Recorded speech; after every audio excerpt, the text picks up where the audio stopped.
There we go. Good to see you all. Welcome to Rapso class.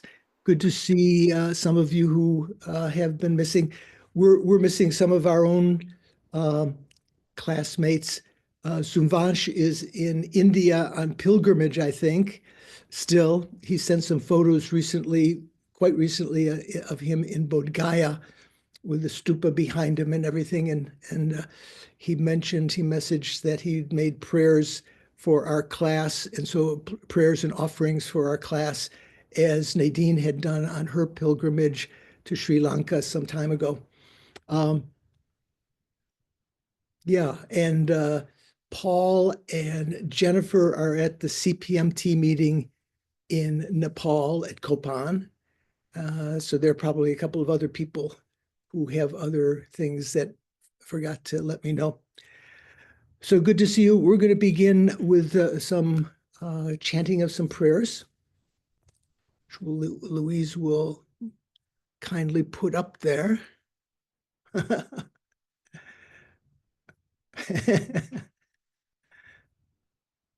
Can tell by her cursor wandering around the screen. She doesn't have the location exactly. Yeah, I think the problem with Zoom sometimes is that if you minimize it, then the whole thing disappears. It's kind of very strange. Yeah, so I've had that Yeah, problem. yeah. Okay. Okay. We'll start. You know the beginning of the prayer. She'll put them up when she finds them. Sangye churang suki chognam la changchu badu dagni kyapsu chi dagi chunyen gipe sognam ki rola penche sangye drupa shok. I go for refuge until I am enlightened to the Buddha, the Dharma, and the Supreme Assembly of Arya Bodhisattvas through the collections I create, through listening to the Dharma, also contemplating and meditating on the Dharma. In this session, may I become a Buddha in order to benefit migrating beings. Sangye Chodang Soki Chognam La Changchu Badu Dagni Kyapsu Chi Dagi Chunyen Gipe Sognam Ki Drola Penche Sangye Rupa Sho. Then short mandala. By offering this ground anointed with perfume, strewn with flowers, and adorned with Mount Meru, the four continents, the sun and moon, visualized as a Buddha realm, that is, as a pure realm, may all migrators enjoy pure realm. And then requesting our primordial gurus, O holy and perfect pure lamas, from the clouds of compassion that form in the skies of your Dharmakaya wisdom, please release a rain of vast and profound Dharma, precisely in accordance with the needs of those to be subdued, or as it's translated here, as those to be trained. Idam Guru Rana Mandalakam Niryatayami. Okay. So we're going to begin with a little bit of meditation to try to intensify our motivation to make it very pure. So sit comfortably, relax your body, relax your mind, recognize your breathing. And once it's been recognized, hold it in mindfulness, letting go of any multitasking your mind might be doing.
If you notice your mind wandering, kind of multitasking, that you're engaging in other thoughts besides watching the breathing, being mindful of the breathing.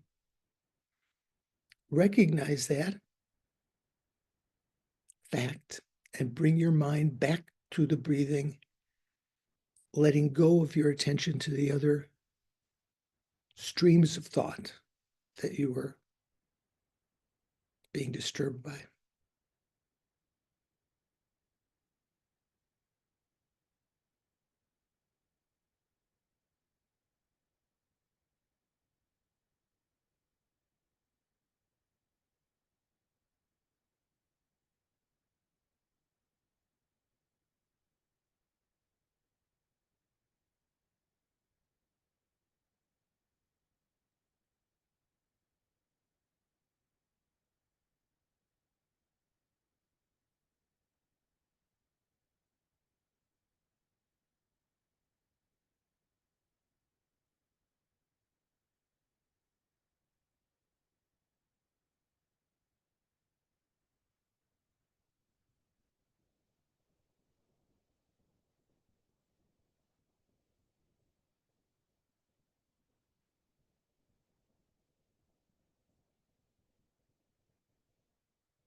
Take mental note of the quality of the breathing right now. That is, how gross or subtle it is. And turn your attention now to the mental consciousness as opposed to the mindfulness of the breathing.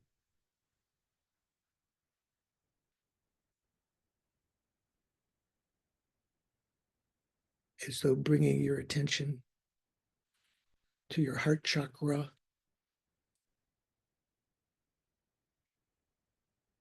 absorbing the winds that act as the mount of the eye, ear, nose, taste, and touch consciousnesses, sort of withdrawing them to the cave of your mind at the heart chakra, so as to be not to be disturbed by those sense consciousnesses.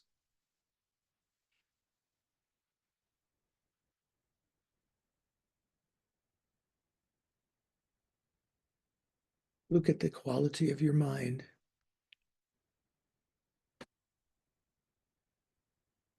Is it actively virtuous? Or is it just in a passive state of neutrality? Or is there something that's bothering you?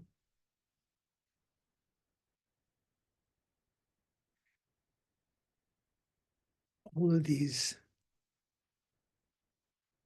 attitudes, all of these afflictions or virtuous mental states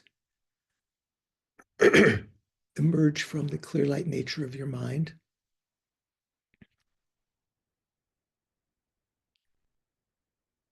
They appear within your mind for some time, and depending on how often, how much you pay attention to them, they have a certain longevity there. They have a certain state of abiding in your mind. If you're angry and you keep paying attention to that, it remains longer. If you take your mind away from that, especially if you take it to an antidote of that, say, antidote of anger,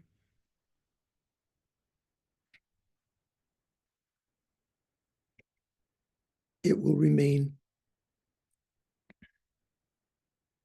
pacified for some time, longer time, than just taking your mind away from it.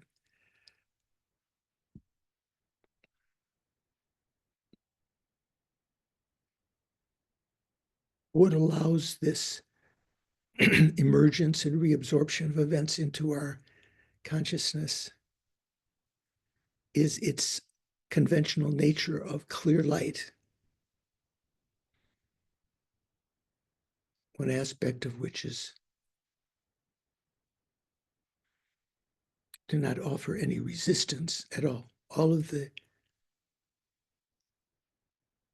faults that we have, all of the virtuous qualities that we have,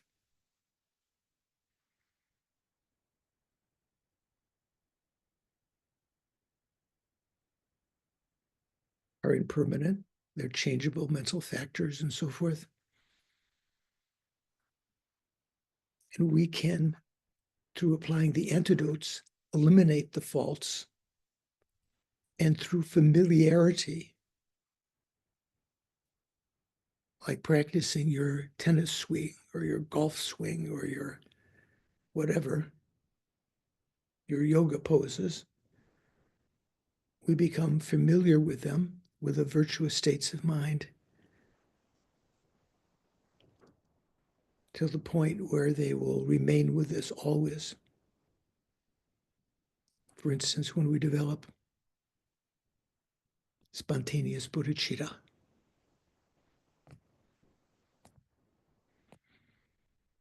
the fact that we can recognize this right now and feel some joy when we place our attention on this conventional clear light nature of the mind, our developmental Buddha nature. The fact that we can feel joy in this is due to this auspicious moment of having found a life of leisure and endowment that the Buddha praised so often in the sutras, that comes so rarely, is difficult to find again, easily lost.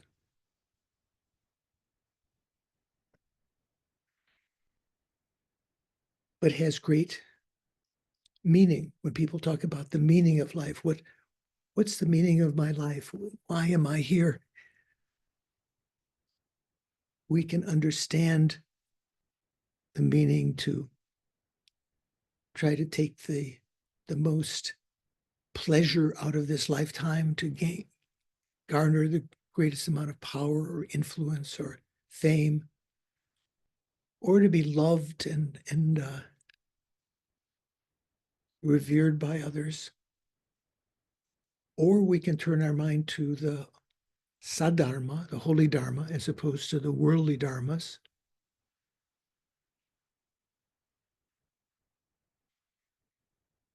and strive to attain virtuous states of mind, just without any context. But those will not last long unless we pursue the states of renunciation, bodhicitta, and wisdom of emptiness. We can use this mind, this opportunity, this auspicious moment that comes so rarely, we could use it to achieve liberation or enlightenment.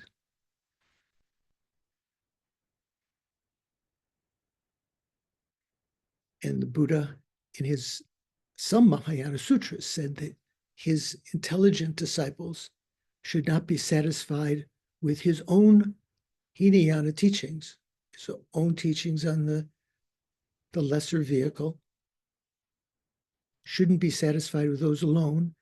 They shouldn't actualize those. They should familiarize themselves with those teachings and put them into practice, but they shouldn't reach for the end goal of those teachings, which is nirvana. They should instead strive for enlightenment for the sake of all mother sentient beings who have been depthlessly kind and who are exactly equal to us in wanting to be happy, wanting to be free of suffering.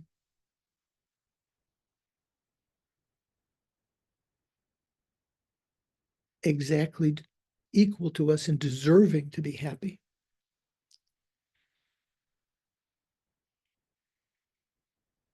To achieve that state of enlightenment, having cultivated our mind, having generated that aspiration to achieve enlightenment by considering sentient beings as dear, developing compassion for them, and so forth, in order to achieve the aim of that, which is our own achievement of enlightenment, from which we can effortlessly and spontaneously lead sentient beings without error.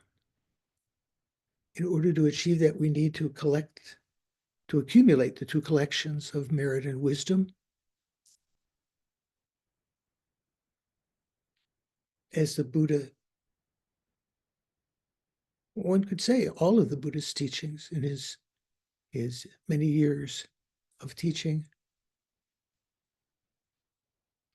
talked about those two collections, how to achieve the collection of merit through giving and practicing morality and practicing patience and so forth, concentration, perseverance, and how to develop wisdom of emptiness.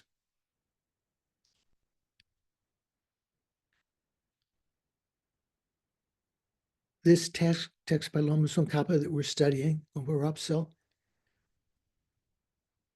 explaining Chandrakirti's commentary on Nagarjuna's fundamental wisdom, explains those two collections in great detail. So thinking, oh, here's an opportunity this morning. I can participate, listen with a baby mind, with a new mind to the teachings, contemplate them, their meaning, weigh them in our mind if they're valid or not, and implement them, concentrate on them to develop the wisdom of meditation. I think I'm going to participate this morning, this afternoon, this evening, depending on where you are, in order to achieve enlightenment for the sake of all sentient beings.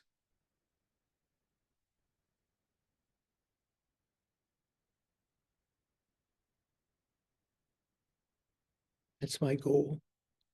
My goal is not to listen to the teachings, but the goal is to achieve enlightenment for the sake of sentient beings. And for that purpose, I'm going to listen to the teachings because I will accumulate merit and wisdom, and especially the wisdom of how to accumulate these two collections in more detail.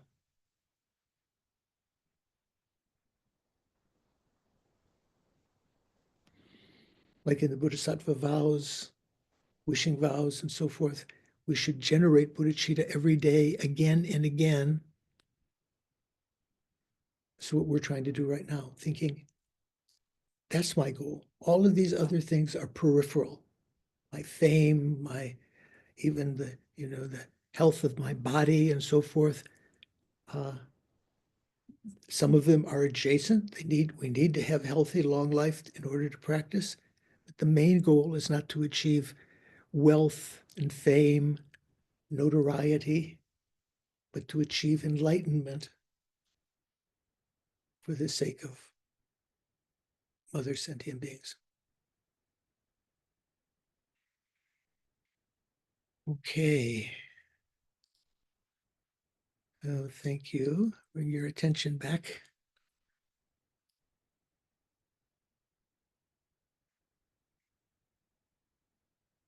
Hi, Karen. Good to see you. B is there somewhere in the galaxy. Maybe she's on the moon with the Earth rising behind it. How is everyone? Oh, John is here also. Good to see you, John.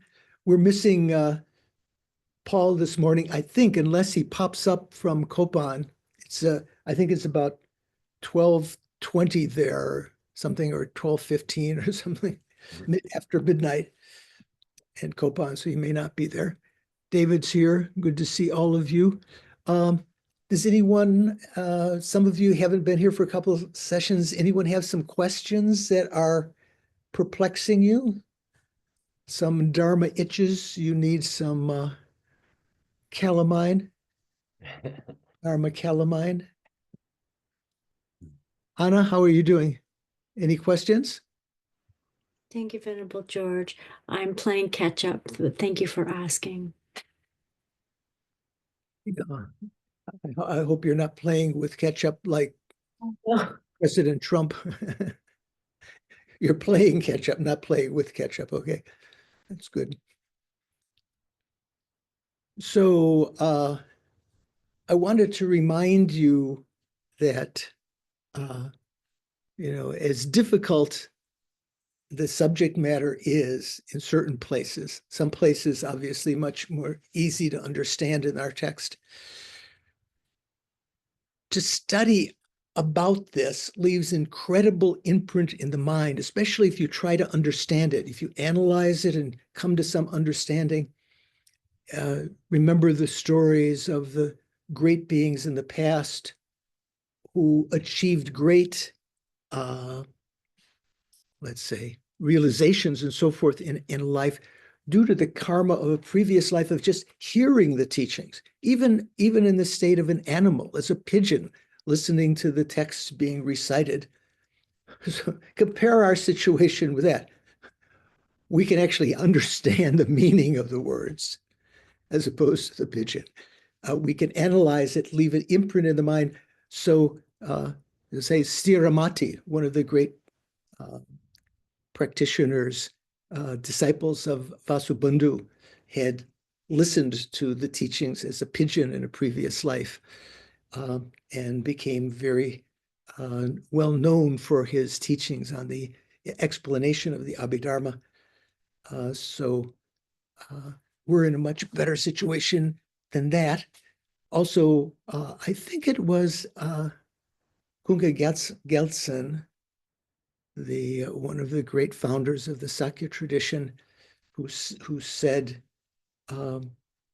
even on the day that you die, you should be studying the Dharma. Let's say you may not know the day that you die that you're going to, but you should be studying the Dharma. Even into your old age, leaving an imprint of that continuity and inquisitiveness and so forth. Okay, I just wanted to share that with you. So we are at a point here in the text. Let me see, someone would have had to tell me, yes. So we're on page 256 no, I'm sorry, 266 in Thupten Jinpa's written text, and page 148 in the FPMT translation by Venerable Joan Nassel. Or if you're looking for it within the sort of ebook where it doesn't have page numbers and so forth, in Thupten Jinpa's, it begins to proceed with the root text. That's probably common to many places, but the verse begins, thus, comma, when such phenomena are analyzed, nothing is found as their nature apart from suchness. So the conventional truth of everyday world should not be subjected to thorough analysis. So that's where I'd read last time and said that we would go begin there. So just to remind you of the paragraph before that, so to make a sort of a continuity. Usually in the Tibetan texts, in the Indian texts, they didn't have outline numbers or outlines, like in the Tibetan text where they say Dangpo, this outline has this number of subcategories and so forth. What they did was in the Sanskrit texts, they had something called samjor, joining the boundaries. So sort of to remind you to see the continuity from the previous exposition of the text to what's coming next. So that's a little bit what I'm saying here. I'm giving a little samjor, little continuity. So just the paragraph before that we talked about last time says, Chandrakirti's commentary on the 60 stanzas elsewhere makes the statement to the effect that nirvana is true on the conventional level. So we talked about this last time, and I mentioned that Thupten Jinpa's text says that for that note 497 says, Tsongkhapa is probably referring here to Chandrakirti's commentary on stanzas 7 and 8 of Nagarjuna's 60 stanzas of reasoning, or 60 verses of reasoning, however you like to translate that. But that's not right, I don't think. More likely, it's referring to the commentary to verse 5, lines C and D. So, Doris, have you put it up? Is it in the chat? If you can see there, there's a PDF that Doris has kindly deposited there that there we go. If you open up, it says commentary to the 60 stanzas of reasoning, the last two lines of verse 5, which means 5 C and D, according to sort of Tibetan notation, the way that you would refer to it.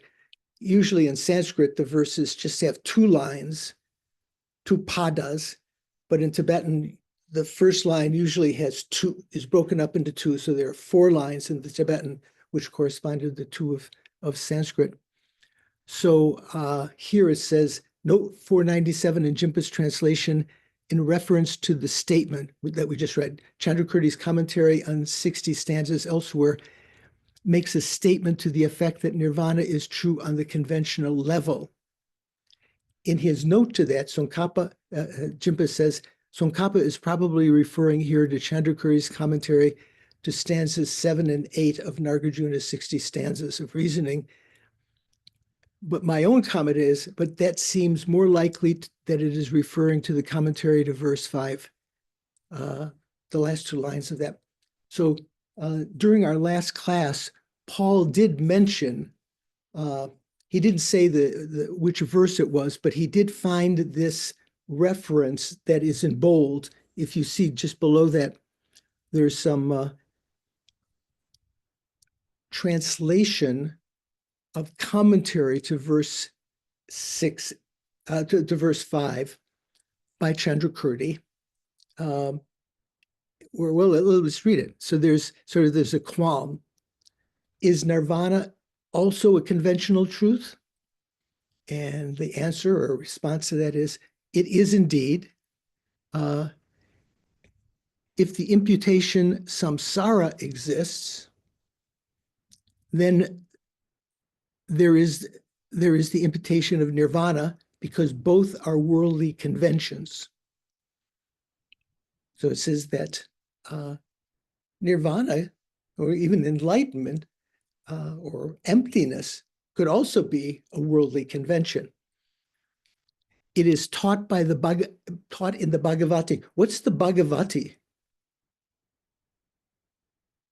John, do you know what the Bhagavati is? Does that refer to the perfection of wisdom sutras? Right. So the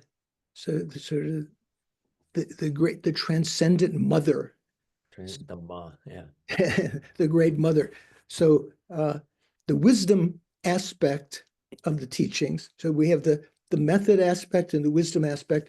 The wisdom aspect is associated in Buddhism with the feminine, and the method aspect is associated with the masculine. So here the mother refers to the sutras. The Bhagavati refers to the Prajnaparamita sutras.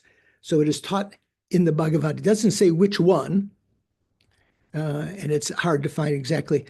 So this is a conversation between Shariputra and Subhuti. So Shariputra says, Venerable Subhuti. So venerable, here you see the actual Sanskrit is Ayushman or Ayushmat, depending on the sentence, which means someone endowed with long life. I mentioned just before our class began, just while we were accumulating, that's one of the ways that the Sangha are referred to. So Venerable Subhuti, this is asked by Shariputra, do you say that nirvana is also like a dream? And Shariputra, Subhuti answers. It doesn't in the text here, it doesn't say, who's asking, but you can understand by context. So Subhuti says, Shariputra, if there were a phenomena, if there were any phenomena far greater than nirvana, I would say that it too is like a dream. And then the commentary continues, if it were not dependent on the imputation samsara, it would not be like a dream. Thus, nirvana is also considered a conventional truth. So then there's another question. If it's like that, if that's the case, why did the Buddha say nirvana is the ultimate truth? We know nirvana is the ultimate truth. So how could it be a conventional truth? So the response is the one that Paul offered last time. He had found it in the text that was translated in the Columbia series. I think it's called the Reasoning 60 or Reason 60 or something like that. So I've got the Tibetan text down there below. Those of you who follow Tibetan, you might like to try to see how that works out. But this is what it says.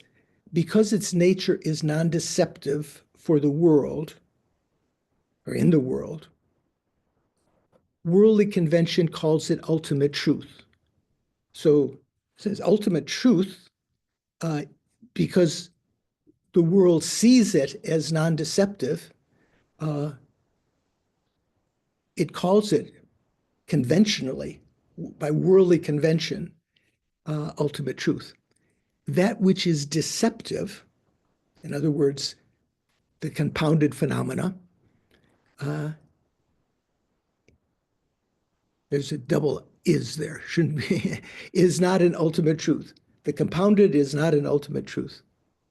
Okay, so that's the actual, probably the reference here that Jippa misappropriates to verses 7 and 8. If you see in the 60 stanzas, verses 7 and 8, they're not talking about this particular fact that nirvana can be called a conventional truth. So again, so Chandrakirti's commentary on the 60 stanzas elsewhere makes a statement to the effect that nirvana is true on the conventional level. So that's what we just read. There, in that commentary in the 60 stanzas, the meaning is that nirvana's status as an ultimate truth is to be posited from the perspective of conventional truth. It is not that Chandrakirti accepts nirvana to be a conventional truth, right? That would be an error, because all phenomena are either conventional truths or ultimate truths. They can't be both. You can have something which is a union of an inseparable union of the two, but you can't. But an ultimate truth can't be a conventional truth. A conventional truth can't be an ultimate truth. So it is not that Chandrakirti accepts nirvana to be a conventional truth. Since conventional truth is the means by which one enters ultimate truth, then just as one entertains conventions in the everyday world without probing into whether things arise from self or other, the Madhyamika accepts conventional truths in the same unanalyzed manner. That's with some of his bracketed explanation in there. So that's where we ended last time. Does that make sense to everyone? What are we doing? Richard, you've been off protesting on our behalf on the streets. Have you been able to catch up in, where we are here? Have you followed this? Not entirely, Venerable George. I'm still catching up. I'm sorry, but I will go back after this class and catch Okay, up. no problem, no problem. I'm praising that you were protesting. Saving democracy from tyranny takes time. Yeah, a lot of blood, sweat, and tears. Okay, so we mentioned before, also in the first verse of the chapter on wisdom in the Bodhisattva Charyavatara, Shantideva says something to the effect, all of these preceding material, talking about the perfections, generating bodhicitta, they're all on the method side. All of this was for the sake of wisdom. So this is sort of same here. Conventional truth is the means by which one enters the ultimate truth. And this these conventional truths should not be analyzed with ultimate analysis, because you're not going to find anything that way. So the root text says, as we just read at the beginning of the class, this is verse 35, I think. Thus, when such phenomena are analyzed, nothing is found as their nature apart from suchness. Therefore, the conventional truth of the everyday world should not be subjected to thorough analysis. Or as Jeffrey Hepkins translated in Key to the Middle Way, that's a text that the Dalai Lama wrote on emptiness. The present Dalai Lama that we've actually taught before. And so there are various quotations in there. In there, Jeffrey Hopkins, who had translated the text, translated this verse this way. When these phenomena are analyzed, they are not found to abide as other than phenomena with the nature of reality. And then he has in brackets, having no inherently existent production or cessation. Therefore, worldly conventional truths are not to be analyzed. So in Tibetan, it is the Chiktengi Tane Dempa. So Tane Dempa, you could say, is kind of like Kunsop Dempa. Kunsop Dempa is what we call truth for a concealing mind, or Samvriti Satya. So remember when we talked about Samvriti, we said it had various meanings. One of them also is convention. So we say the conventions of the world, Chiktengi Tane Dempa. Okay. In the text by Huntington that I've mentioned before, that some of you have, Emptiness of Emptiness, in his commentary to this verse 35, he says, or maybe this is his translation of verse 35. When the entities taken for granted in the context of everyday experience are examined, so that's worldly conventions, they are found to have no intrinsic distinguishing characteristic other than the mark of reality, which he says expressed in the truth of highest meaning, meaning ultimate truth. Therefore, the conventional truth of everyday experience is not to be critically examined. So I mentioned those other translations, so you see the variety of way that this is verbalized. So then Lama Tsongkhapa begins now his commentary to that. Thus, when such phenomena as form, feelings, and so on are analyzed thoroughly in terms such as, does it arise from itself or does it arise from an other?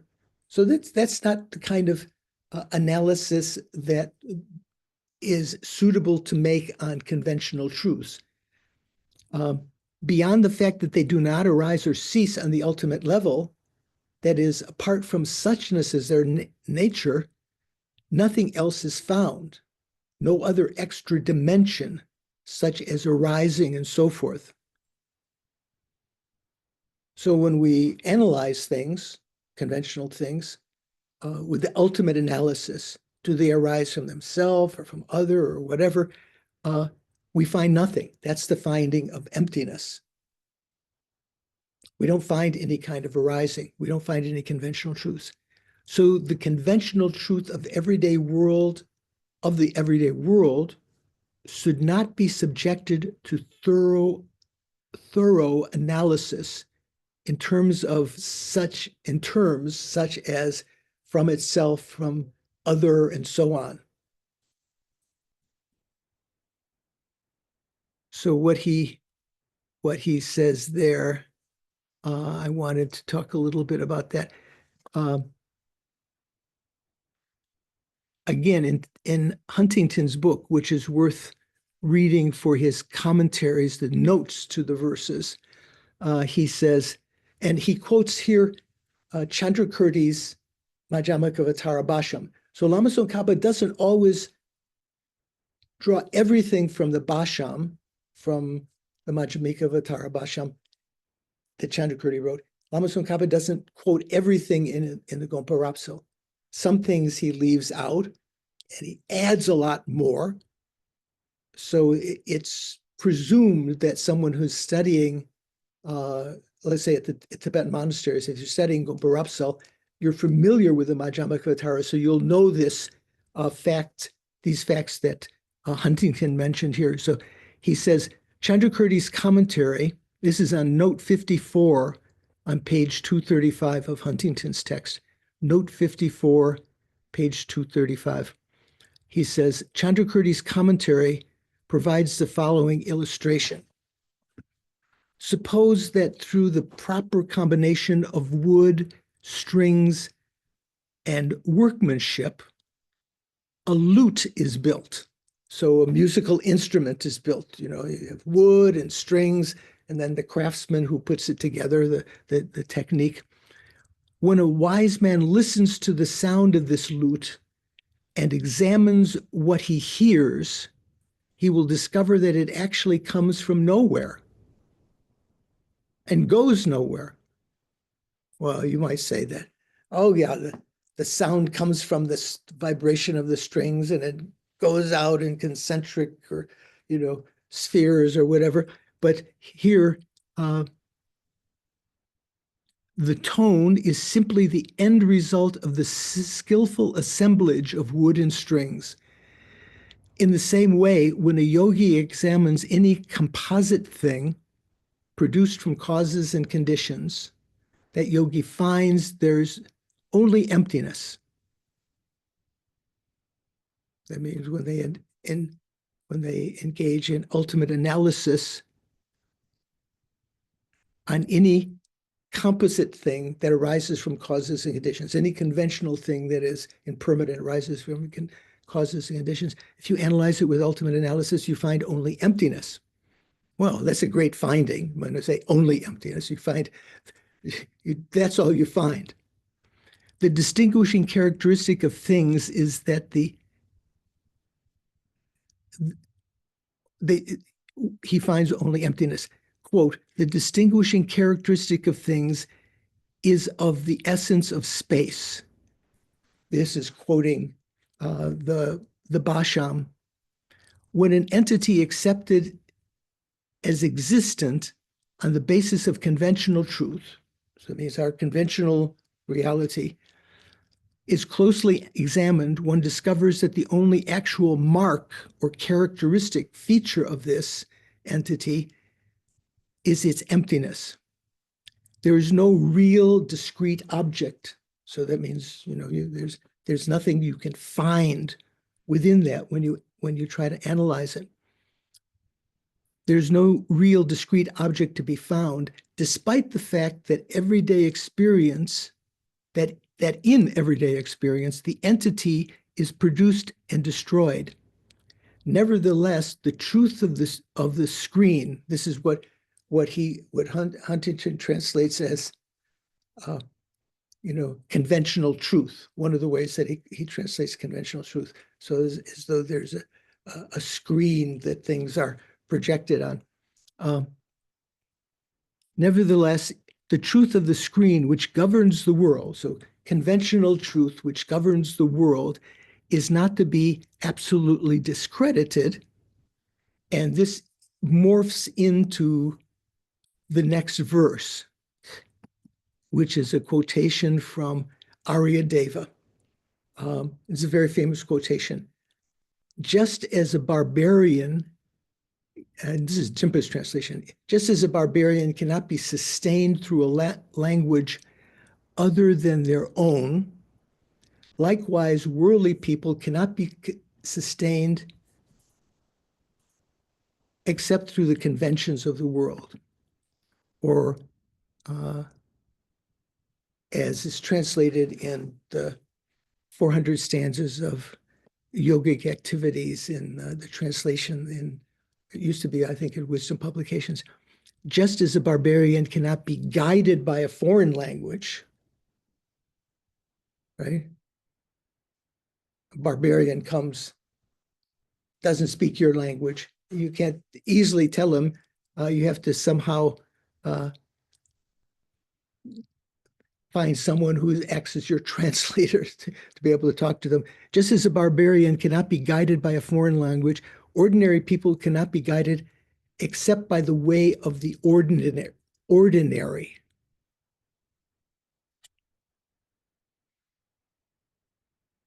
Okay, I'm going to read another quotation from Huntington and his Emptiness of Emptiness. This is note 54 on page 235. Nevertheless, the truth of the screen, that's how he translates conventional truth, which governs the world, is not to be absolutely discredited. Just as a foreigner cannot be made to understand through any language other than their own, so the world cannot be made to understand without the use of conventional language. How can we lead someone to understand emptiness without using conventional language? It's not within our sphere of understanding at the beginning before we understand emptiness. The Tibetan here is very idiomatic, and our English rendering strays from any so-called literal translation. He says, this is still his note, one could say, because when entities are examined, no abode is found other than the entity characterized by the reality, ultimate truth. Therefore, the conventional truth of the world is not to be critically examined. The point is that rational analysis, or we would say reasoning analysis, this usually means ultimate analysis. The point is that rational analysis, ultimate analysis of conventional truths, will yield no absolute objective truth. Okay, so that's a famous quotation from Aryadeva. Have you heard that before? Anyone? No? Oh, okay, it comes many times. There's also a quotation here from Nagarjuna's fundamental wisdom. So all of this is talking about how ultimate truth is not a conventional truth, but you need conventional truth in order to understand it. So fundamental wisdom says, without relying on conventions, ultimate truth cannot be realized. Without realizing ultimate truth, nirvana cannot be obtained. Okay, that's in chapter 24 of Fundamental Wisdom, verse 10. You can see other translations of that. Okay. I think that's okay. So then Lama Tsongkhapa offers one more example here. I think all three of these are drawn from the Chandrakirti's Bhasham. Averting objections. What is averting objections? Do you know, Mikhail? Averting, is it avoiding or Or escaping or overcoming, refuting yeah. objections? What is that? Is that referred to what? Refers to a text by Nagarjuna, one of the six. Sorry, yeah, the refutation of objection. Yeah, sorry. Yeah.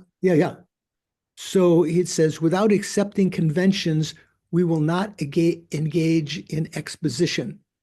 So here, again, a little bit aside. This is from the Rikbe Sokchuk, which are the 6 collections of logic. We've talked about this in the past, near the beginning of the course. So what is the most prominent member of those 6 texts? When you say 6 collections on reasoning, what is the most prominent text within that? Does anyone know? Fundamental verses on wisdom, right? Right. So these are 6 texts composed by Nagarjuna that help you understand the reasoning that establishes ultimate existence, that establishes emptiness, let's say. So this is one text. This is from the text averting objections, or is translated sometimes refutation of objections. So the 6 texts are the root verses on the middle way, the Majjhamaka Vatara, Majjhamaka, Mula Majjhamaka Karikas, or fundamental wisdom, the 60 stanzas of reasoning, which we've quoted many times before and will quote again, the 70 stanzas of emptiness. So just to mention, Nagarjuna's text is translated by many people. You can have translations of that, fundamental wisdom. 60 stanzas of reasoning has been recently translated by one scholar at Columbia. That's called Reason 60, I think, that we've mentioned several times. The root verses have been translated by other people, but the actual commentary by Chandrakirti and the 60 stanzas of reasoning also is included in that translation. The third one is 70 stanzas on emptiness. I think the gentleman in New Mexico, what's his name, that often teaches at Tupten Norbuling. That's David Comito. David Comito has translated that text, the 70 stanzas of emptiness. Then there's the refutation of objections that we're talking about here, or as averting objections. And then 5th one is the finely woven sutra, or the finely woven exposition. And then the precious garland is the 6th one in the Tibetan enumeration nowadays. Sometimes there was another text that was considered to be the sixth one in place of Precious Garland, the Tanye Drupa, proof of convention. So remember we talked about Tanye was one of these synonyms of samvriti, sort of convention. So that is Vyavahara Siddhi. So siddhi means establishment or proof, and Vyavahara means tane, means convention. That means what, establishing what conventional truth is. That text no longer exists other than reference to, I think, something like 6 verses of it that are found in one of Shantarakshita's commentaries. So those are the 6 collections of reasoning. And here we're talking about one, the refutation of objections. So in Jan Westerhoff's book, which is a translation of that text, Refutation of Objections. I think some of you have that, right? Jan Westerhoff's book. Do you have that, Paul, Richard? Oh, very, very good. Small volume. Jan Westerhoff, a friend that I met at one of the conferences in India, the translator conferences. On page 29, he translates this verse. This is verse 28. So the whole verse includes some material that's not talked about here. It says, "It is rather that the example is of the same nature as what we want to establish, for there is no existence of sound." This is talking about something previous. And that same verse, the last line says, or the second line of the Sanskrit says, "We do not speak without assenting to the conventional truth." That's what is translated here. And Jan's own personal commentary, he's in his own, in that text, it doesn't mention he consulted any commentaries to refutation of objections, just his own commentary. He says, "Moreover, we do not speak without assenting to the conventional truth, rejecting the conventional truth when we say all things are empty, for it is not without having had recourse to the conventional truth." Is that a double negative? For it is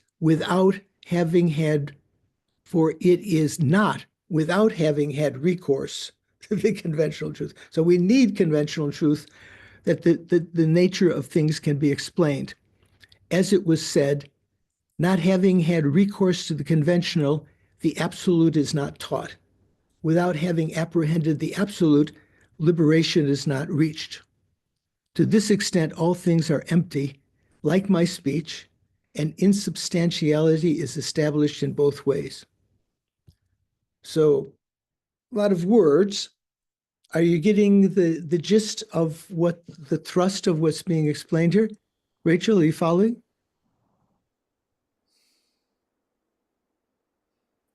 It makes some conventional sense that we can't understand anything except through that veil, because that's where our minds are. So because our minds are in that mistaken identification of truth, then we're interacting and interfacing with that. But then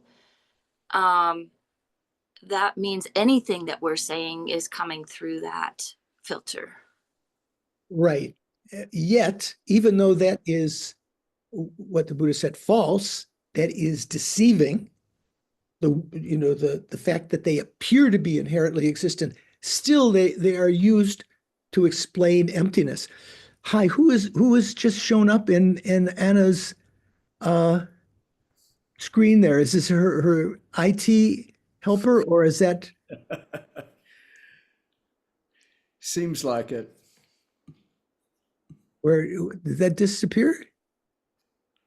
Maybe she was having internet problems. There was some gentleman in the screen there. Okay.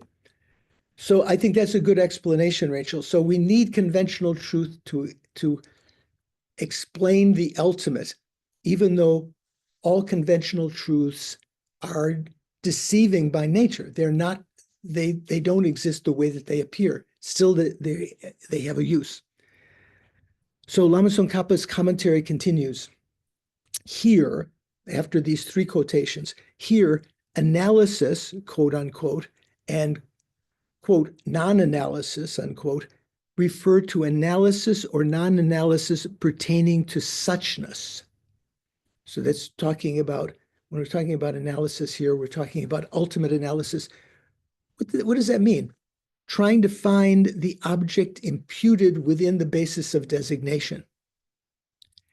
And in this regard, it is critical to understand what mode of analysis constitutes an analysis into suchness. So I will explain a little, Lama Tsongkhapa says. Okay, we follow it? So he's going to explain a little bit more what ultimate analysis means here. In the Prasangika system, if one is unsatisfied with the conventional designations,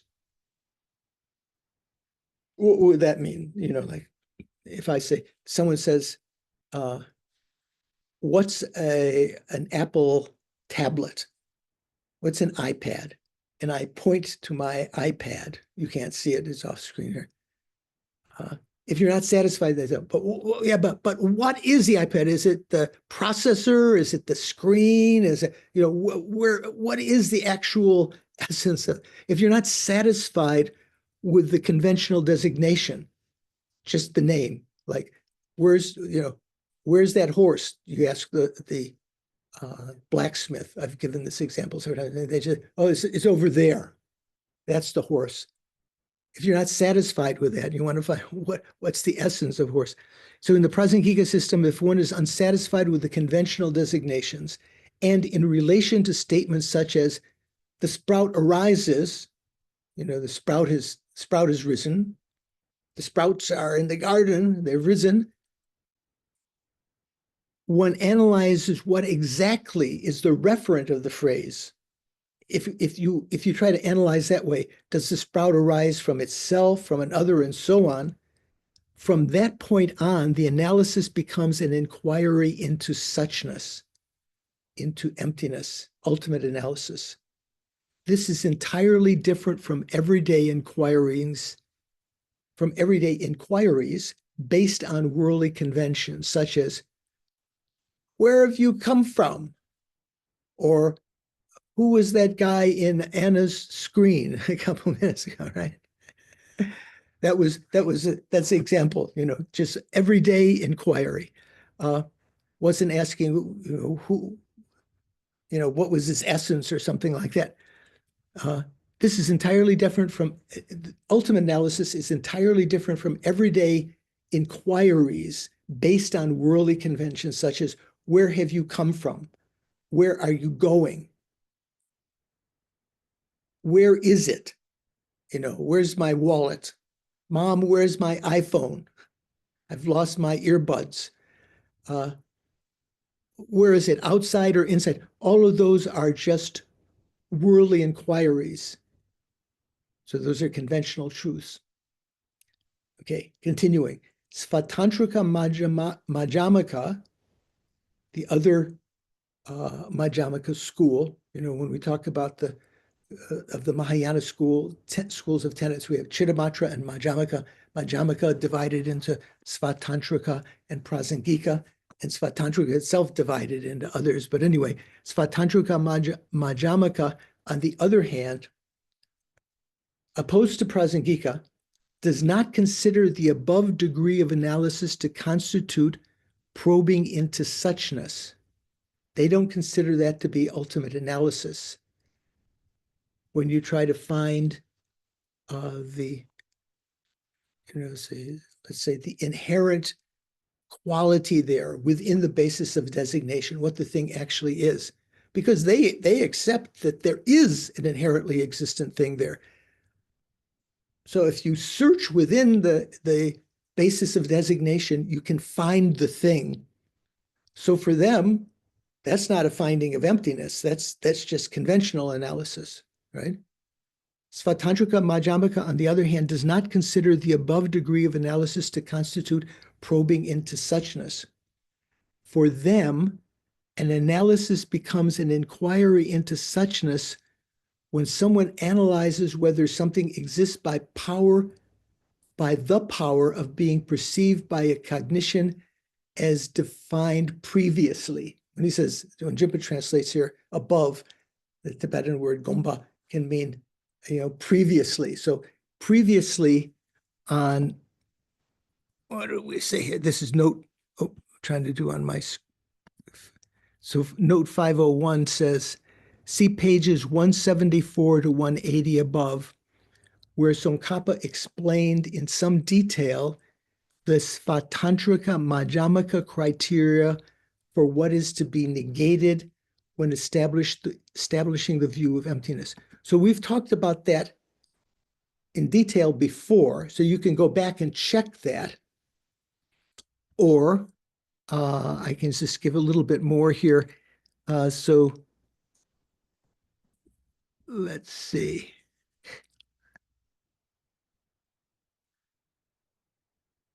Yeah, there's also some material in Geshe Sopa's commentary on the Lanrim Chemo about these subjects, about conventional truth and ultimate truth. Okay, so are we following so far? Anyone lost? B, are you okay? Good, okay. So for them, for the Svatantrikas, an analysis becomes an inquiry into suchness when someone analyzes whether something exists by virtue of the power of being perceived by a cognition as defined above, or whether it exists objectively as not posited by the virtue of being perceived by a cognition. So that's kind of their meaning of true existence. They say that things inherently exist conventionally. Prasangika says they do not exist inherently on the conventional level. So there's a big difference there. But Svatantrika is talking about refuting emptiness. Their ultimate analysis is trying to establish what they consider to be emptiness.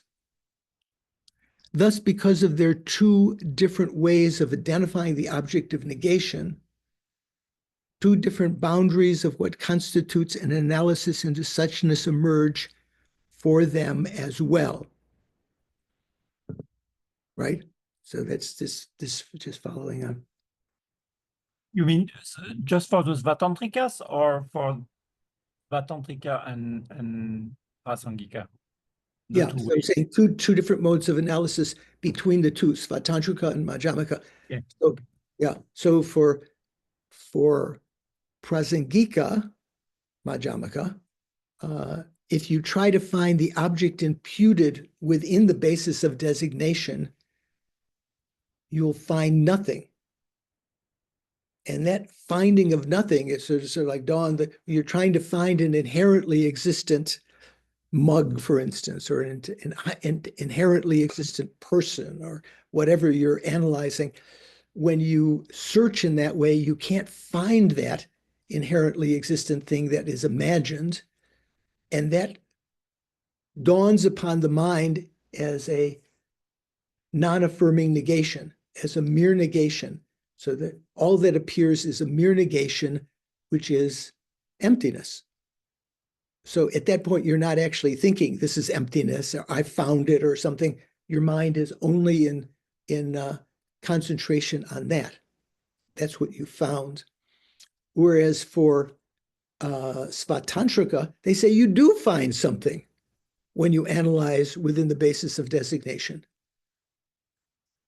So in our last discussion group, we talked a little bit about this from Genlan Rinpoche's text called Realizing Emptiness. And I think we might have mentioned a little in our last class here.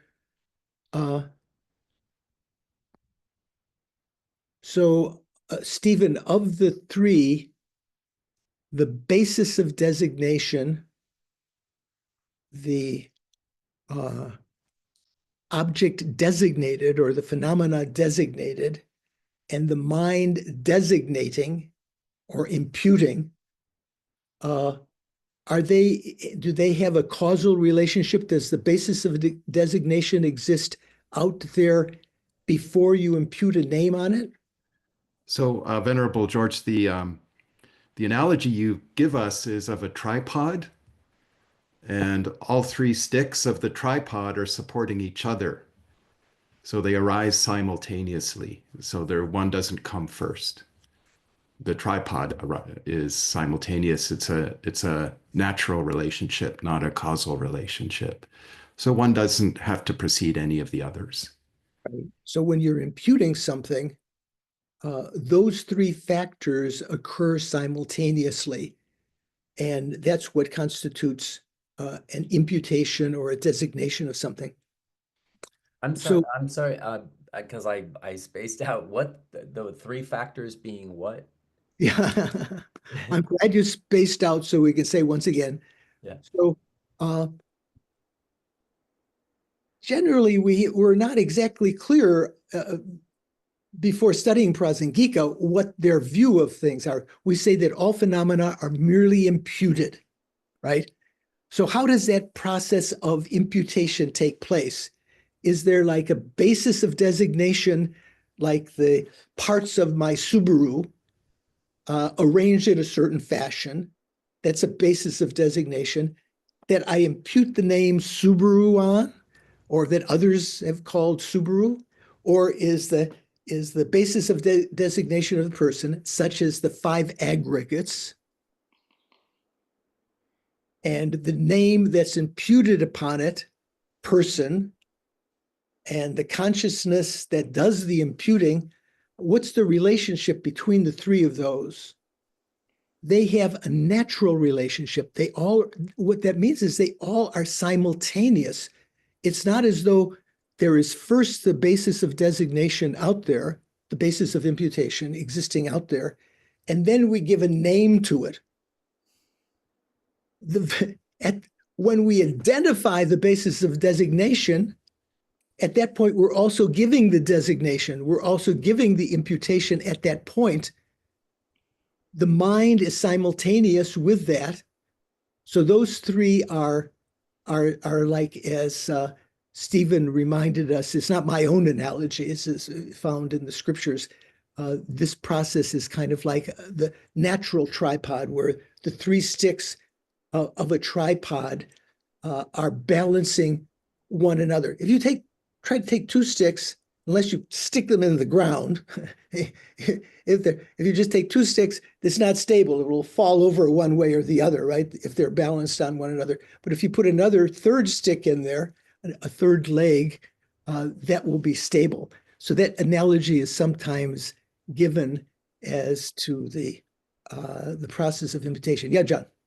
So is that I think this is a different context, but is this also how the that term and analysis jaje le sum is applied So in the mind and the basis of designation and the designating?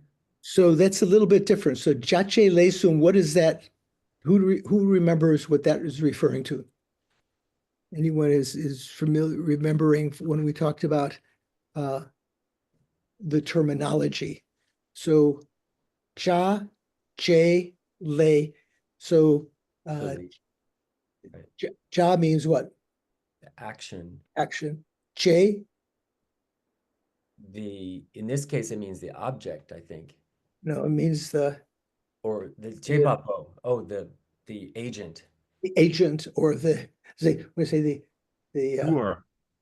Yeah, the doer. So if we say action, that which does the action, and lay, usually lay is the Tibetan word for karma. And you would think that would mean action, but here it means lesu jawa, that which is suitable to act. So jache lesun means the object, the agent, and what? What's the third in that triad? The object, say the Desu Jawa, it would be Basis. one. the action itself. So the ja Ja is the action, oh, sorry, so then the Desu Jawa then is the object. is the object. Okay, so that's different than Yes. when we're talking that is a what is that? Triad, yeah. A triad of three things, but it doesn't have this a direct relationship to this triad when we're talking about imputation. Okay, it could be confused because it's another set of three. Okay. Many sets of three. Okay, so then continuing in Lama Tsong Khapa's commentary. Venerable, I'm sorry to interrupt. No problem. Would you tell, you mentioned Jan Westerhoff's text and the translation of that verse in refuting the objections. You said it's in page 26, is that what you said? Let's see. Where did I say that?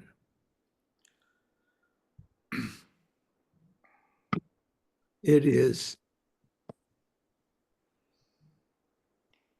J. Westerhurst, page 29, Okay. verse 28. Okay, thank you. Yeah, that's the one. Okay.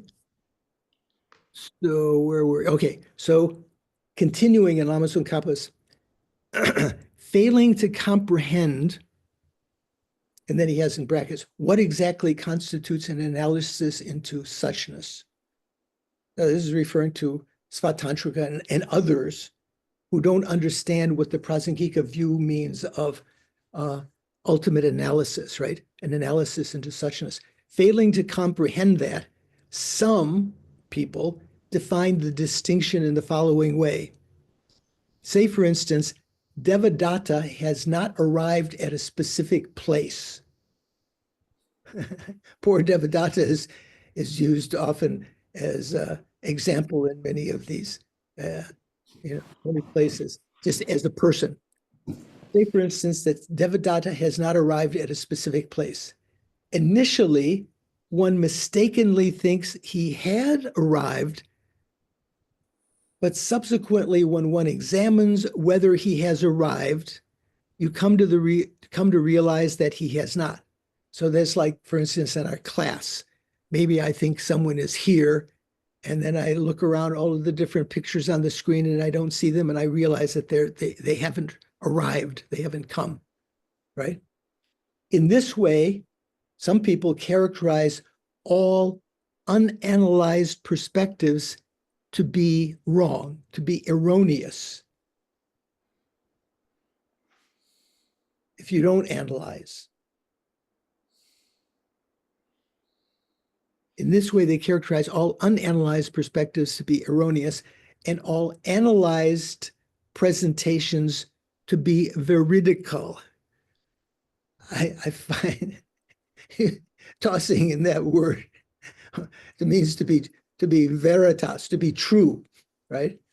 So this is a wrong view of talking about these two kinds of, meanings here.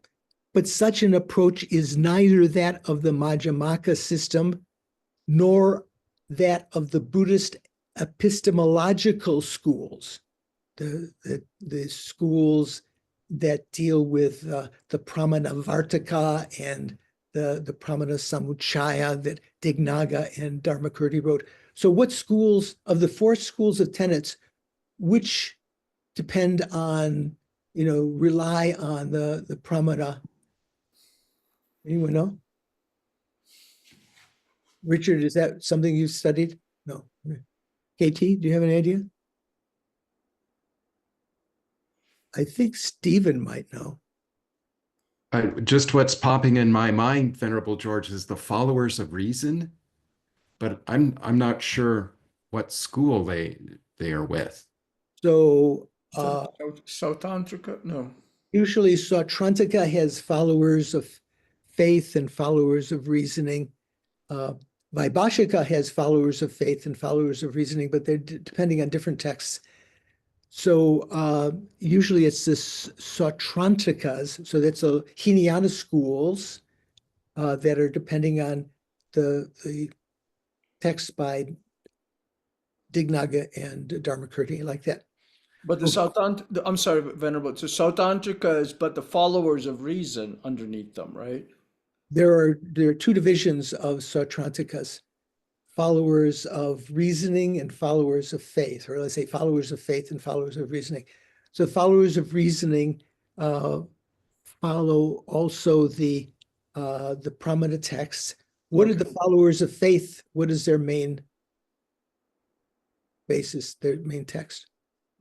Do you remember, Nadine? The sutra? Oh, sorry. Yes, the sutras, I would also say.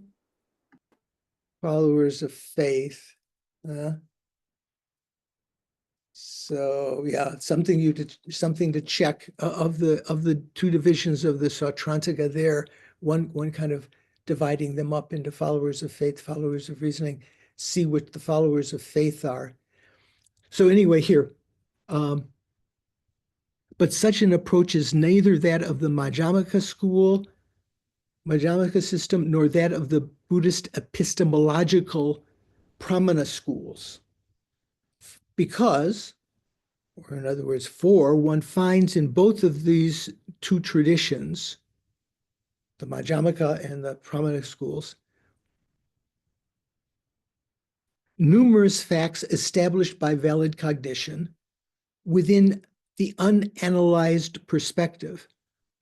Well, to establish something with valid cognition, to establish it, you need to use reasoning, but it doesn't mean that kind of analysis using that reasoning, when it says within the unanalyzed perspective, that means without analyzing it ultimately.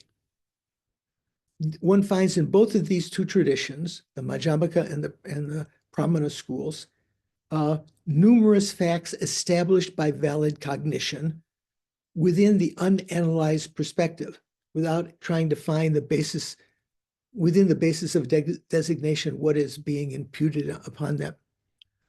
I have addressed this question, Lama Tsong Khapa, have addressed this question extensively elsewhere, so I will not elaborate further here.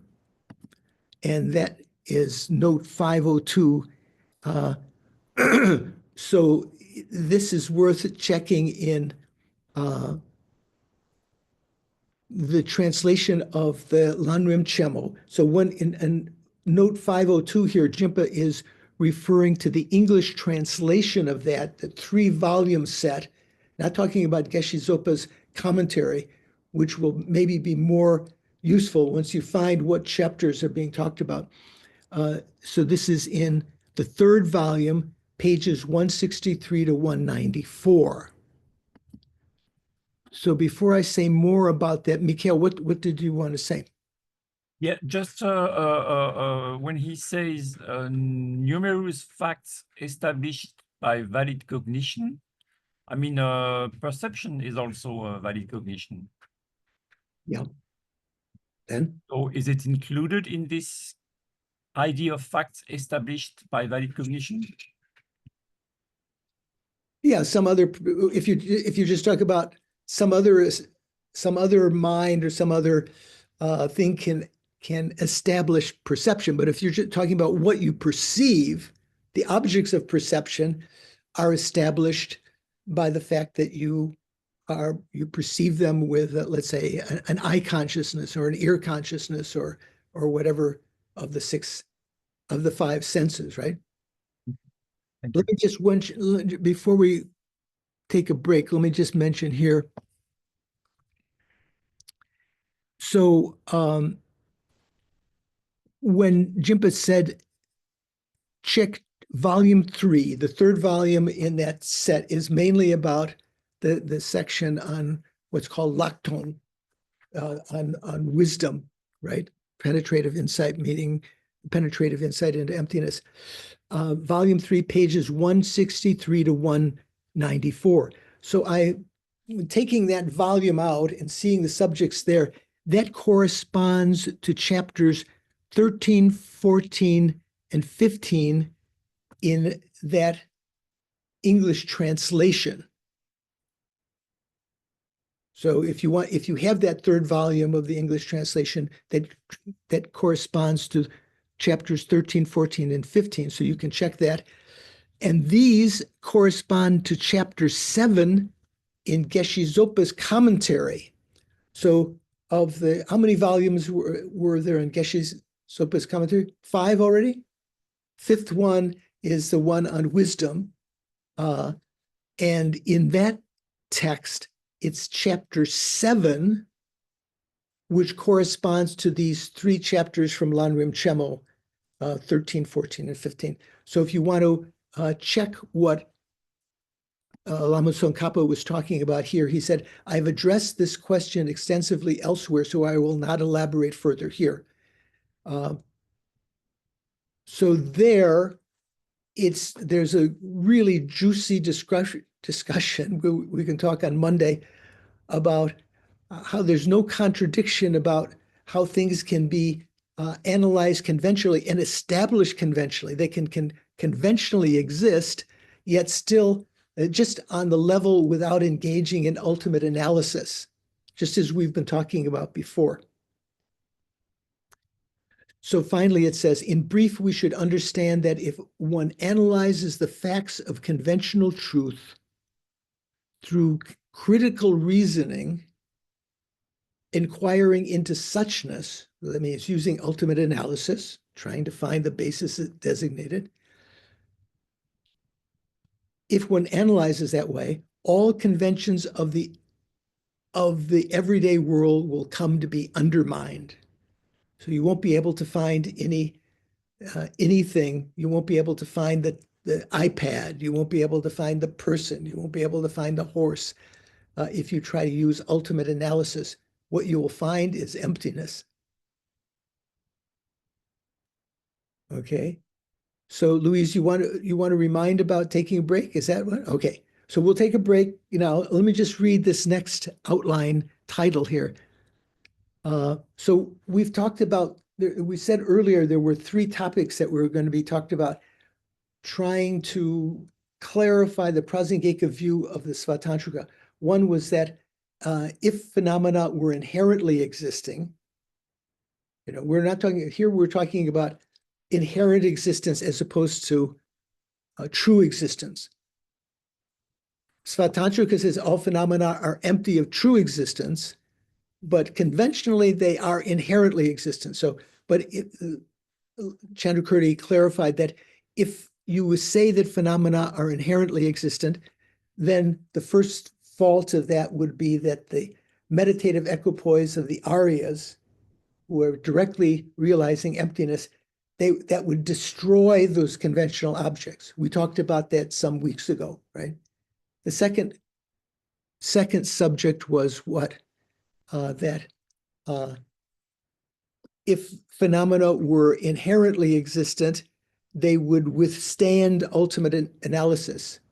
If they were inherently existent, that means you would be able to find something when you analyzed ultimately, whereas they are not. And now we're coming to the third fault of that. There's a fourth one implicit later. The consequence that ultimate arising would not be negated. So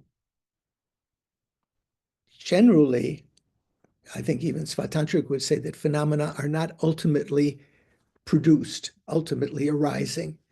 But if they are inherently existent, there's the fault that the consequence that ultimate arising would not be negated. Okay, so we're going to take a little break. Okay, we're back again. So yeah, in our text, we've been refuting that in this section, Chandrakirti has gone out of his way to explain from the Prasangika point of view faults of the Svatantrika view that phenomena exist inherently on the conventional level. There are these 3 faults that we're talking about. Now, the third fault, third consequence, absurd consequence, is that ultimate arising would not be negated. Ultimate arising is negated, right? That's the premise of the first verse in Nagarjuna's fundamental wisdom. Phenomena do not arise, are not produced. You can translate as arise as produced, not produced from self, from other, from both, from cause, without cause, and so forth. They're not, so because those are the only four possibilities, they are not ultimately produced. They do not ultimately arise. So that ultimate arising is negated. So here, the consequence that ultimate arising would not be negated if phenomena were inherently existent. So Chandrakirti's root verse, this would be, I guess, 36, in the context of suchness, certain reasoning disallows arising from self or from something other. And that same, and from something other, that means other than self. So that would mean other, both, or causelessly, all three of them. And that same reasoning disallows them on the conventional level too. So by what means is your arising established? Okay. So the FPMT translation of that verse is, glasses. In the context of suchness, production from self and other is not suitable by any reasonings. In the context of suchness, production from self and others is not suitable by any reasonings. Since even in the conventional terms, it is not suitable by these reasonings, by what does your production exist? So this is not talking about,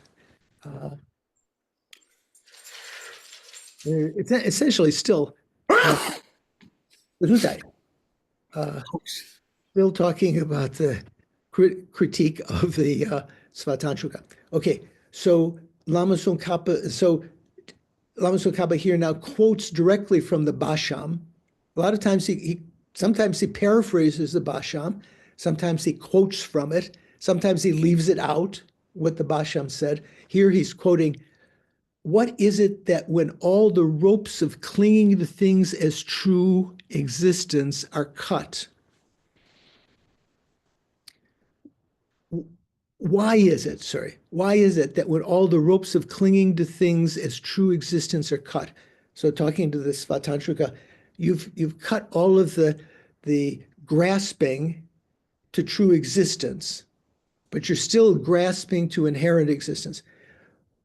Why is it that when all the ropes of clinging to things as true existence are cut, one clings terrified to conventional truth as real, as inherently existent? Why is it? If you say, we must ensure, we Svatantrikas, we're the stalwarts, we must ensure that some things do arise with a reality established by intrinsic characteristics, by inherent existence, or by virtue of substance, substantially existent, that would be lower schools, for they constitute the causes of bondage and freedom by being part of the afflicted class or the enlightened class, quote unquote. To this I would say, now what remains for you is merely the words. So Jimpa's note 503 is just quoting the place that you would find it in the Majjhimavatara Bhasham, the Tibetan text. And he says the version here is slightly different from Patsap's canonical version. So who was Patsap? Does anyone remember? Lotsoa? Patsap Nimajak. So we've encountered Nima Drak many times before. So the usual translation, if you find in the Tibetan Kangyur, even in the Tengyur, say of the commentaries here, they were translated by Patsap Nimadrak. But oftentimes Lama Tsongkhapa preferred the translation by Nok Lotsawa, the translator Ngok, who had some other mistaken ideas, but his translation sometimes was better. So Jempa says here, Tsongkhapa's version probably comes from the Nakso's tradition. So that's Nak Loksawa, when it says Nakso, short for that. Okay, so does that make sense? Does that commentary citation make sense? So it's kind of like talking to the Svatantrika. Why is it that when all of the clinging to things as being truly existent are cut, you come to that conclusion that they're not truly existent, you still cling terrified to conventional truth as real? It means you still want to find something that's real out there. If you say we must ensure that some things do arise with a reality established by inherent existence, by intrinsic characteristics, or by virtue of substance. So the Svatantrika believe that phenomena are inherently existent. Who believes that things are substantially existent? Anyone? Well, it would be the self-sufficient, substantial, those lower schools, right? Right. Which one? So that means just the Hinayana schools? No, it would be not the Vaivasika, the other one, whatever the next one is. Vaivasika. Sautrantika. Yeah, no, both the Vaivashika and Sautrantika, certain schools accept the person is self-supporting, substantially existent. Who else accepts that? The Shravakas. I say is empty of being self-supporting, substantially existent. They don't say that it substantially exists. But also the Chittamatra accept that that is one of the kinds of emptiness and so forth. So this is mainly talking about the lower schools that don't talk about emptiness of phenomena as the Chittamatra does. But here it says, we must ensure that some things do arise with a reality established by inherent existence or by virtue of substance, for they constitute the causes of bondage and freedom by being part of the afflicted class of the enlightened class. So when we talk about the afflicted class and the enlightened class, Nadine, what is that talking about? Afflicted class is, samsara, ordinary mind. Yeah. Stephen, do you remember that terminology, or Mikhail, do you remember? Yeah, there is 108 phenomena, and among them they are divided into thoroughly afflicted and pure ones. They're like 58 and no, I don't remember the Yeah, number 58, exactly. 55, something like that, or Yeah. 50, 55 55 and and 53.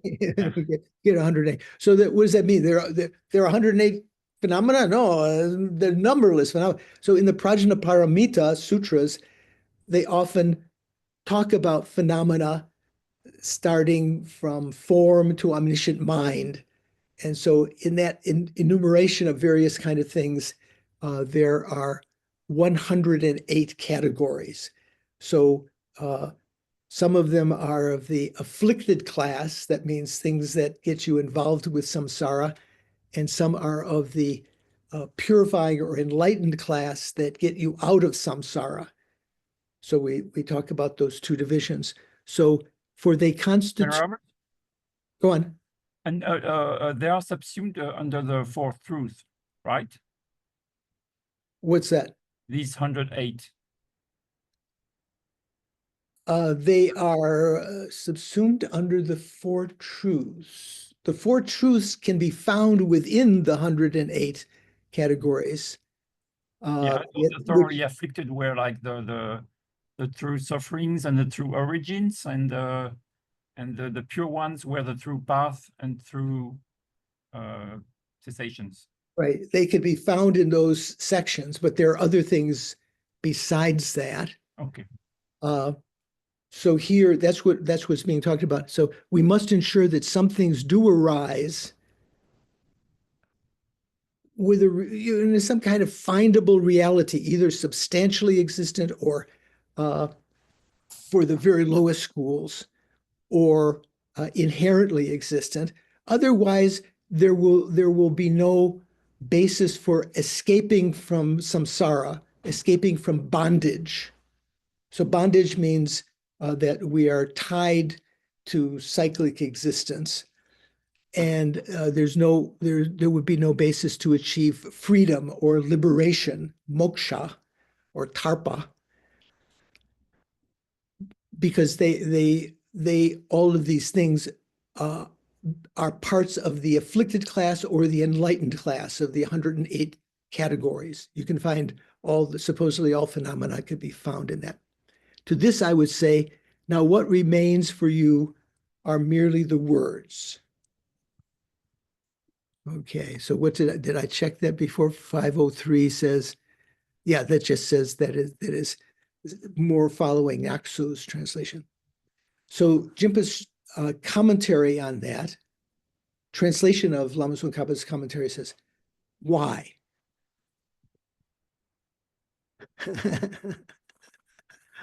Why? So where does that come from?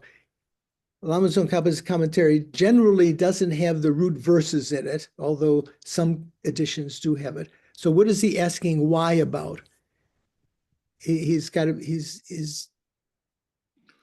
about, It's because it refers to the why is it that when the ropes of blah, blah, blah. right, the first word of quoting from Chandrakirti. So why? In the context of an analysis into suchness or an analysis into ultimate truth, certain reasoning presented above refutes or disallows the arising of phenomena from such as form, from self, or from something other. Likewise, on the conventional level, also on the conventional level, that same reasoning disallows them on the conventional level. He's saying that the analysis that refutes ultimate existence, that establishes emptiness, that ultimate analysis, that also refutes that phenomena inherently exist on the conventional level. Likewise, on the conventional level, that same reasoning disallows them. Disallow them means what? The arising of phenomena? Right. So that would mean the inherent arising. So if you try to analyze, does it arise from itself or other on the conventional level, that also, that same reasoning disallows that arising on the conventional level, arising inherently. It doesn't mean that you can't say that sprouts arise. That's not called ultimate analysis. That's just conventional, worldly convention. Likewise, on the conventional level, also, that same reasoning disallows them. The arising of form and so on through intrinsic characteristics. So, by what means of valid cognition, then, is your intrinsic arising established? So, especially talking to the Svatantrikas, because they're the ones that say intrinsic existence exists on the conventional level, right? The main proponents of that. So by what means of valid cognition is your inherent existently arising established? How is that proved with valid cognition?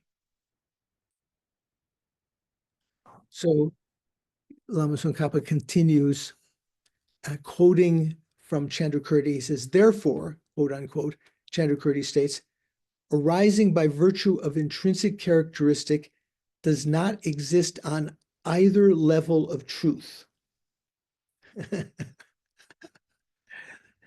Right? So Prasangika would say that. Svatantrika would say it doesn't, inherent arising doesn't exist on the ultimate level of truth, but on the conventional level of truth, arising inherently does exist, right? Inherent arising does exist. So Lama Tsongkhapa says, you may not like this, but you should undeniably admit it nonetheless. That sounds very challenging, right? Well, he's like saying, suck it up. I mean, Exactly. Yeah, suck it up. it's just the way it is. Or in Congress. Yeah, Rachel, what do you think? But I mean, isn't this whole thing like intending to not fall into the extreme of nihilism? So it's like the Svatantrikas become the punching bag, but they're actually trying to prevent us from thinking that nothing exists. So Right. when Tsongkhapa is saying this, he's not saying suck it up. He's saying, tread lightly. I mean, you've No, gotta figure it out. it's Chandrakirti who's saying, suck it up to the Svatantrikas, I think. I think you're right. He's being more gentle, but because in the quote from the Pashyam, he's saying, tell me what are your pramana that could establish these things existing intrinsically On the conventional level. on the conventional level, and there are none, and therefore what you're repeating, or it's like they're just words. Although you may think that you're heroically trying to salvage, conventional level. You want to, as Rachel said, you want to avoid falling into nihilism. So you're terrified of falling into nihilism. So you're trying to grasp for something exists out there, findable. So how does the Prasangika avoid nihilism? Richard, what do you think? But Prasangika avoid nihilism by saying, because of dependent arising. I mean, dependent arising is saying that things exist, they just don't exist inherently. They Right. exist conventionally. Right. They're just merely imputed, and that is Exactly. they Yeah. do exist.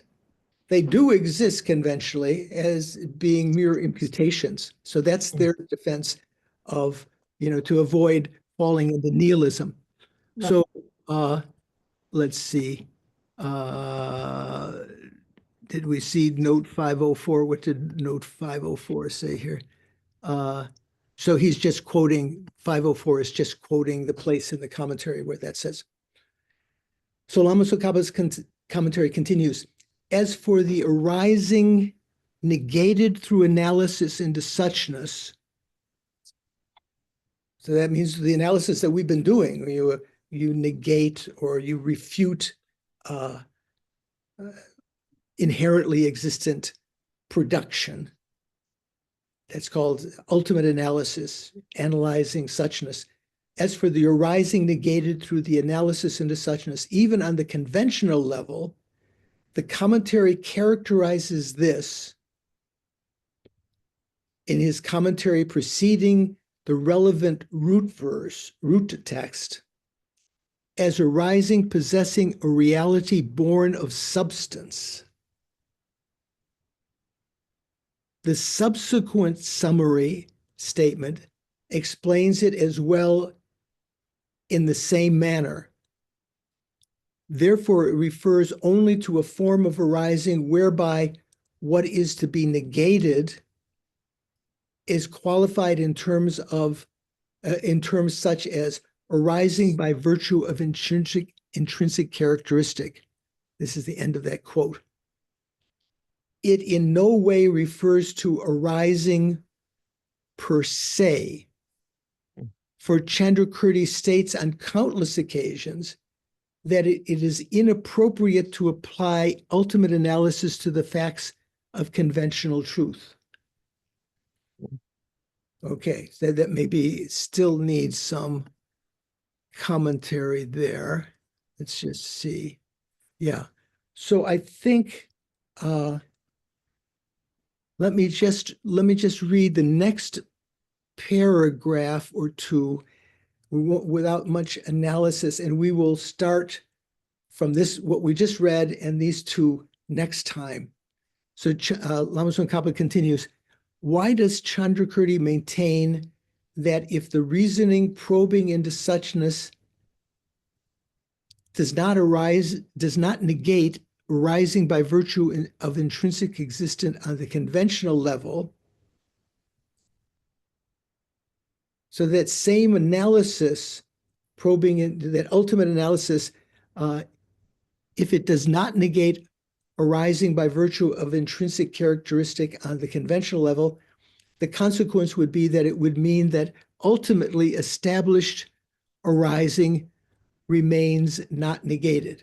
That would mean that we say truly existent or ultimately established arising would not be negated as well.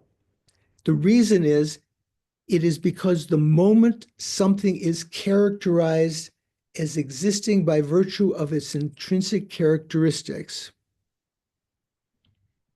the moment something is characterized by virtue of its intrinsic characteristic, the moment that something is characterized as being inherently existent, this in itself constitutes true existence. This is the fact that Lama Tsong Khapa comes back to again and again. From the Prasangika point of view, they are theoretical synonyms, right? True existence doesn't exist, so it can't be called a synonym of something, but hypothetically, inherent existence is hypothetically the same as that. If something were to be inherently existent, for Prasangika, it would be truly existent. For Svatantrika, if something is inherently existent, it doesn't necessarily have to be truly existent. They say it isn't, phenomena are not truly existent, but they are inherently existent. In that case, Chandrakirti maintains it makes no difference whether one applies the qualifier on the conventional, qualifier, quote unquote, on the conventional level. You don't, anytime you do ultimate analysis, analyzing to try to find the basis, the object computed in the basis of a designation, it doesn't matter whether that's on the conventional level or ultimate level, that's still, it's just mere words. Now, there are countless instances in the sutras, Lama Tsong Khapa writes, in the writing, as well as in the writings of Nagarjuna, who is the spiritual father. When it says Nagarjuna's father and son, usually that means, pardon? Aryadeva? Usually it means the spiritual son, Aryadeva. But Venerable Jones' translation says, however, when refuting that they are the same, where does she say this here? Since that is the case, the affixing of qualifications by way of its own character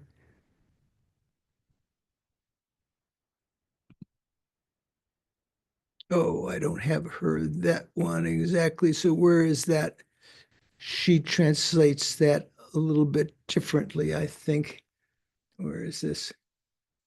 148.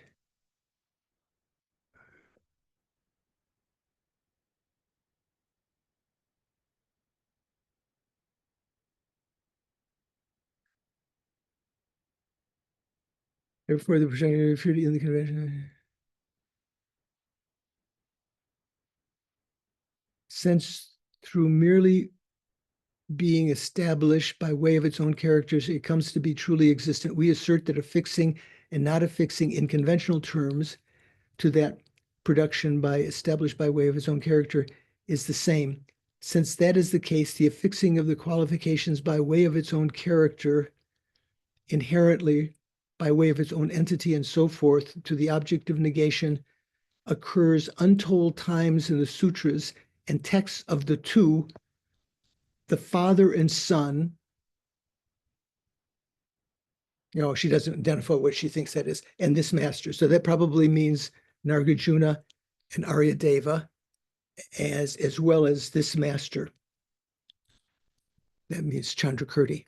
Okay, so we'll talk about that, and then we'll talk about the quotation from the clearly worded, which comes next. Indisputably, it must be accepted exactly in this way. Otherwise, conventional truth will come to possess objective existence. Would it not? In that case, it would then become suchness itself. It would not be conventional. Okay, so we're going to start there next time. Let me see if I can get on my iPad here to put that in green. Okay, so that's where we'll start next time. So how are you feeling? Confused? No? That's good. Maybe then I am confused. That's the true proof that I'm confused. Yeah. Nadine, what do you think? Is it this section more or less clear, or still in the haze? Oh, I think I really need the discussion group. Yeah, we need to discuss this a little. Rachel, what do you think? Become clear to you? Well, at some point my brain sort of shuts off and I'm clear, and then I'm so tired I don't think I have no idea. It's like eating what do they call it? When you go to the circus or the park, they have this crushed ice with stuff, and what do they call it? Brain. You take a big bite and they brain freeze. Like your brain goes up. Stephen, what do you think of this section? Is it making some clarity here? This refutation, this was the third refutation, the consequence that ultimate arising would not be negated. Does that make sense? Yeah, I think I need to hear the reasoning a few more times to make it sink in. Yeah, to see what was actually. Richard, are you completely lost, or are you kind of following?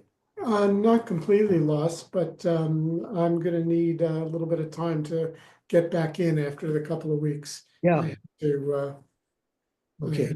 go away, so forgive me. No problem. No, that's good. KT, you following? Yeah, not completely lost, but getting there with it. So we'll have to go over this. We'll go over these verses, these final verses I mentioned, and try to see how is it that if phenomena were inherently existent from the Prasangika point of view, that you wouldn't be able to refute ultimate arising, arising on the ultimate level. They don't seem to be immediately applicable to one another, because Tantrika is saying phenomena exist inherently on the conventional level.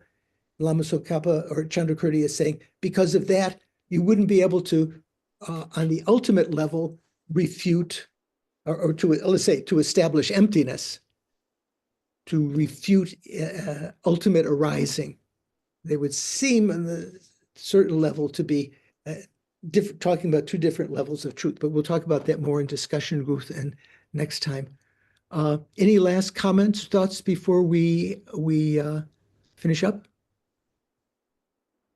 Okay, so Louise is going to put up our prayers. I think you have heard that His Holiness has announced. Let me take a look again at the whole group again before you put that up, Louise. You have heard that His Holiness has said that that the reincarnation of Lama Zopa Rinpoche has been born in Nepal, but has not said anything about, now what has to take place is there has to be some investigation where and who it is and so forth. So that will probably take some time, but that's sort of like good news, because one of our prayers coming up will be requesting the quick reincarnation So that part of our prayer, we haven't seen his smiling face yet. I assume it may be he, I'm not sure. Could be a girl, I don't know. Lama Zopa Rinpoche tend to be sort of traditional, so might be more likely to be born as a boy. I don't know. So that's some good news. So I'm sorry to interrupt. Louise, you put up the prayers again. Getting agile with this. Due to these virtues, Gewa Di, that means the virtues of the collection of merit and the collection of wisdom. Due to these virtues, may I quickly attain the state of a Guru Buddha. May I quickly become a Guru Buddha and lead all migrators without exception into that very state.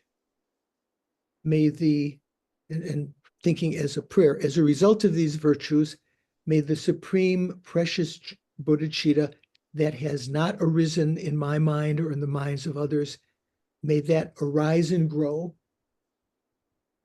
And may that which has arisen already not diminish, but increase higher and higher.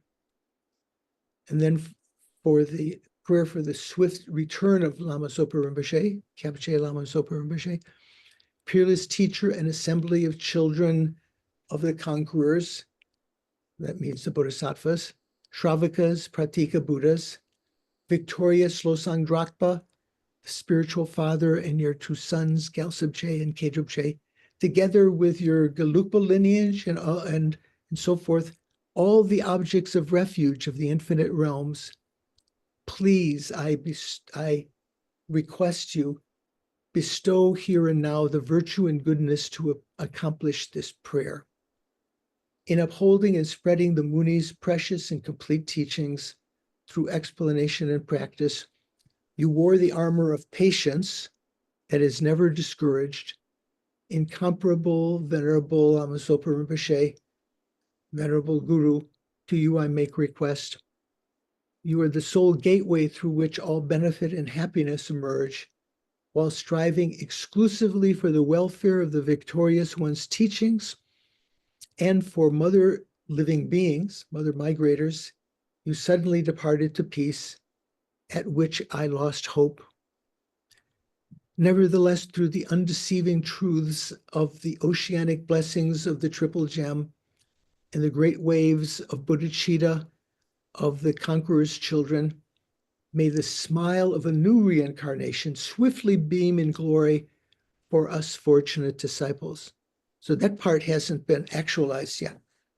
We've heard that he's been reborn in Nepal, but we haven't. It hasn't been identified, so that whole process will be taking place. And finally, for all our gurus, you who are my eyes for viewing all the infinite scriptures, you are the supreme gateways for the fortunate ones traveling to liberation, the entryway to go to liberation, engaging as you do with skillful means moved by mercy, compassion, and love. Illuminating spiritual friends, I make this request. Please live long and stable lives. Okay. Thank you. And I wanted to mention that if you didn't know already, Lama Zopa Rinpoche's Parinirvana's second anniversary is tomorrow. So Interesting, yes. So yes, so that's interesting, coincident with His Holiness announcing that Lama Zopa Rinpoche's reincarnation has definitely been reborn in Nepal, very close to that first anniversary. So that's quite interesting coincidence. Also interesting that it's close to Geshe Sopa being identified. Yes, so they're supposedly, I say supposedly, but so the reincarnation of Geshe Zopa has been identified as a young boy. Where is it in, who remembers, Minnesota or? Canada, I thought you said. Oh, Canada, right. Where in Canada? Did it say? I don't remember. Somewhere, yeah. I think Is he? Toronto, I think. Oh, Toronto, that's right. I think it's Toronto, right? So a little far from Anna and Doris, but you can feel Is some more. he of Western heritage or Tibetan or Indian? Well, the photos I've seen, which are not supposed to be disseminated yet after Rocio sent them to us, uh, seems like he's Tibetan boy, but probably speaks English. He looks like, I don't know, 10, 11, 12. I can't remember if it said the age. In the announcement by His Holiness about Lama Zopa was there any statement about how it is known? Like any, when they say it, we know now, or is it like State Department when they receive? I think it's that he himself has determined. I see. So that would be ostensibly on the conventional level looking to make divinations, with dice or other means, or asking the protectors, the Nejung oracle and so forth, but generally assumed that the Dalai Lama's emanation of Avalokiteshvara with omniscient mind, and he knows. Mm. It was like in the old comic books from the 30s and 40s. Who knows what dwells in the hearts of men? The shadow knows. So the omniscient mind knows. So that, I think, is the situation. So thank you very much for chewing these difficult dry bones. Think of the quote I gave from I think it's in the Everyday Wisdom book by this famous Sakya Lama. Even on the day that you die, even that day you should be studying, and that's what we're doing. So if we die today, we've at least made this life, this day meaningful. Take care. See some of you, hopefully many of you on Monday, and all of you next Saturday.